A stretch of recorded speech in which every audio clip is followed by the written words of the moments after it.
आइंदा लोकसभा इंतखाबात को लेकर एक तरफ आईएनडीए इत्तेहाद के दरमियान सीटों की तकसीम को लेकर कशमकश जारी है, तो दूसरी तरफ कांग्रेस पार्टी पूरी तरह से इंतखाबी मैदान में उतर चुकी है। कांग्रेस के सदर मल्लिकार्जुन खड़गे ने जुमेरात को हैदराबाद के एलबी स्टेडियम में बूथ लेवल वर्कर्स कॉन्फ्रेंस से खिताब किया और वजीर आजम नरेंद्र मोदी और मरकजी वजीर दाखिला अमित शाह को निशाना बनाया। उन्होंने ये भी कहा कि जब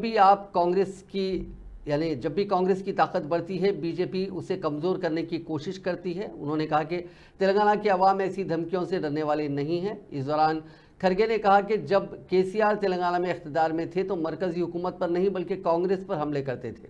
उन्होंने कहा कि कांग्रेस ने बीजेपी और बीआरएस दोनों को शिकस्त दी है। कांग्रेस ने यहाँ हुकूमत बनाई है। इससे आप सब कांग्रेस की ताकत का अंदाज़ा लगा सकते हैं।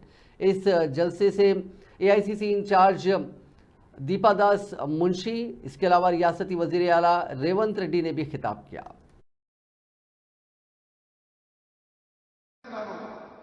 केसीआर सरकार जब थी वो सेंटर पे हमला नहीं करते थे, वो ज्यादा से ज्यादा जो करते थे वो कांग्रेस पार्टी पे करते थे।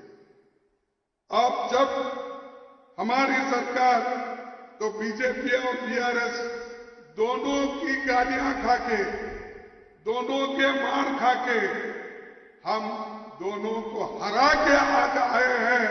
इससे ही अंदाजा लगता है कांग्रेस की ताकत क्या है। కేసీఆర్ ఎప్పుడు కూడా కేంద్రంలో ఉన్న బీజేపీ ప్రభుత్వం మీద దాడి చేయకపోయేవాడు. అదే కాంగ్రెస్ పార్టీ మీదనే పదే పదే దాడి చేస్తుండేవాడు. ఈ రోజు తెలంగాణలో కాంగ్రెస్ పార్టీ బీజేపీ టీఆర్ఎస్ ప్రభుత్వాలని పార్టీలని రెండింటిని ఓడించిందంటే తెలంగాణలో కాంగ్రెస్ పార్టీ ఎంత బలంగా ఉందో ఆలోచన చేయాలని చెప్పి విజ్ఞప్తి చేస్తున్నారు. हम लोगों को रात दिन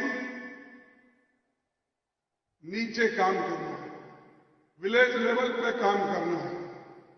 जब विलेज लेवल पे हम काम करेंगे